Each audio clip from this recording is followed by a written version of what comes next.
10 seconds. 5 seconds. Start. Mr. Deputy Speaker, sir, I thank you very much for the opportunity given to me to say a few words on the railway budget. At the outset, I would like to say that the budget has not been very well received either by the travelling public or by the industrialist because of the rise in fares and freight charges. The members of this house are well aware that this budget is also going to increase the prices of essential commodities further, and it will have an adverse effect on our economy as a whole. In my opinion, the people of this country are not going to get any relief. I would like to point out that coal is an essential commodity in thermal plants. I can say from my personal knowledge that the thermal plant in my state was closed down for some months for want of coal on account of lack of wagons. On this occasion, I would like to record my appreciation of the steps taken by the Ministry for Early Movement of Coal. The Honorable Minister has announced that surveys for 50 new lines and 20 gauge conversions will be taken up during the current year. I am surprised to note that there is no provision either for a new line or for conversion of gauge in my state. I would also like to bring to the notice of the government that if the new yardstick of cost to benefit ratio is strictly followed in the case of formation of new railway lines, an undeveloped area like my state will have to remain so with no scope for economic development. So, I would request the Honorable Railway Minister to pay special attention to these areas. Now, I would like to refer to the frequent occurrence of accidents on railways. I suggest that the administration should be toned up effectively. I am of the opinion that in every region there should be an emergency cell and the station master should immediately inform the cell for initiating remedial measures. Then, sir, I wish to say a word about bonus. I am told that bonus is being given only to the employees and it is not being given to the officers who are working in the production units.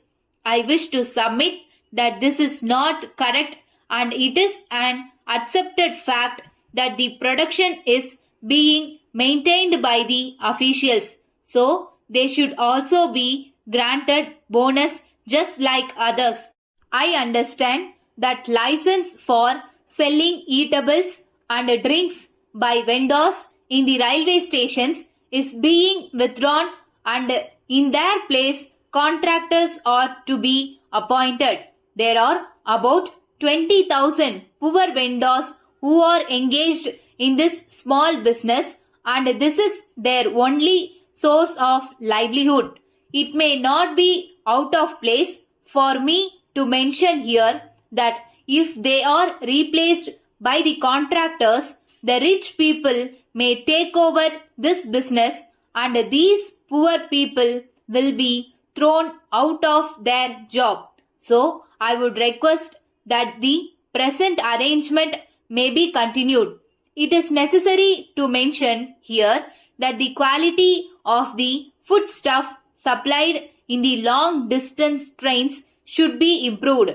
My suggestion is that for every 2 or 3 years, the contractor may be changed if quality of food is not maintained properly. I request the Honorable Minister to look into this problem and do the needful. With these words, I support the railway budget on the whole, and I congratulate the Honorable Railway Minister on some of the announcements that he has made. Thank you. Letter from Vasan and Company Limited, Gandhi Road, Coimbatore to Mrs. Bharat and Sons Limited, Rajaji Salai, Chennai. Dear sirs, we are in receipt of your valuable order dated the 2nd January for the supply of 50 monoblock water motors and happy to accept the same.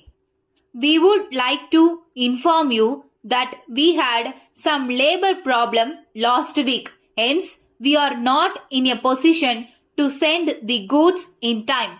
Now, we have settled the issue amicably. We would like to assure you that the above consignment will be dispatched to you before the end of this month. With reference to your inquiry about the latest price list and catalog of our new products, we are glad to enclose the same for your kind information. We would also like to inform you that 10% special discount is allowed on all purchases of our new products if the payment is made in advance. We would be glad to send you any other information that you may require. On this occasion, I wish to bring to your notice that the government have recently raised the rate of tax on water pumps and hence we have been compelled to raise the prices.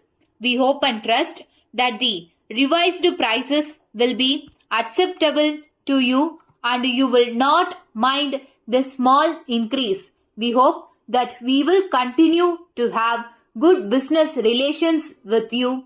Yours faithfully.